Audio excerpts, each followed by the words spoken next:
Order. Order. From the Honourable Simon Bridges. Question number 7, Paul Foster-Bell. Thank you, Mr Speaker. My question is to the Minister of Housing and asks, what progress has he made with local government in securing housing accords under the legislation passed last year, and how are they increasing the supply and affordability of housing? Mr Speaker. Honourable Dr Nick Smith. Mr Speaker, the first housing accord with Auckland was signed on 3rd October last year, and we are on target to exceed the additional 9,000 homes and sections in the first year. Next week, the Government will formally gazette the third tranche of 44 special housing areas, which amounts to a fast-track zoning of an additional 18,000 sections.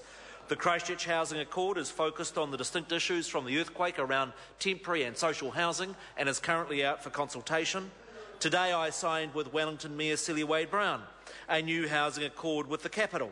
The Council have identified areas where fast-track planning would bring on-stream additional housing, and the accord sets a target of an additional 7,000 homes and sections over the next 5 years. We are also progressing accords with Western Bay of Plenty, with Queenstown and Tauranga, all of which have different issues, but all of which will help with supply and affordability. Supplementary question, Paul Foster-Bell. Thank you, sir. Supplementary to the Minister.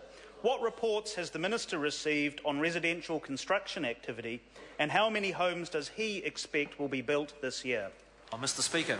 Honourable Dr Nick Smith. Mr Speaker, Statistics New Zealand last week released their quarterly report on building activity, which showed the largest increase in construction activity in 14 years, up 12.5% on last year, which is very encouraging.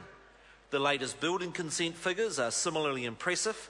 In the year to April 2014, 23,000 new homes were consented, up from just 13,000 a couple of years ago.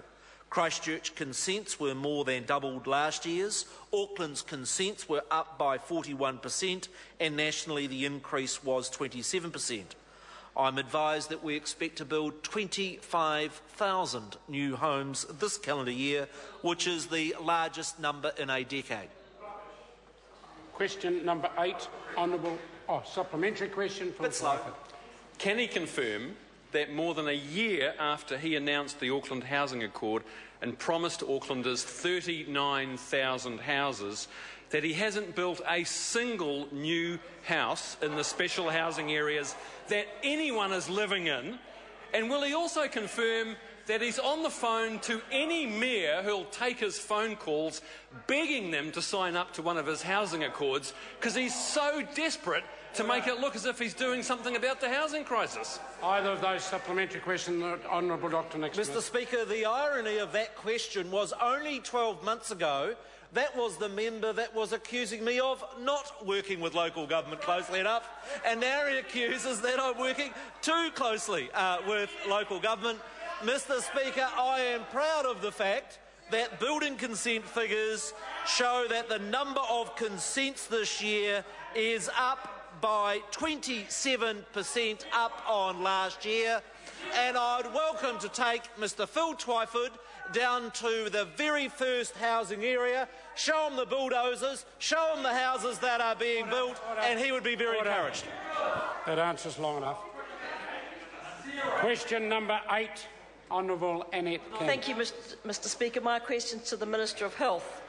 What was the original forecast cost for Health Benefits Limited, and what is the revised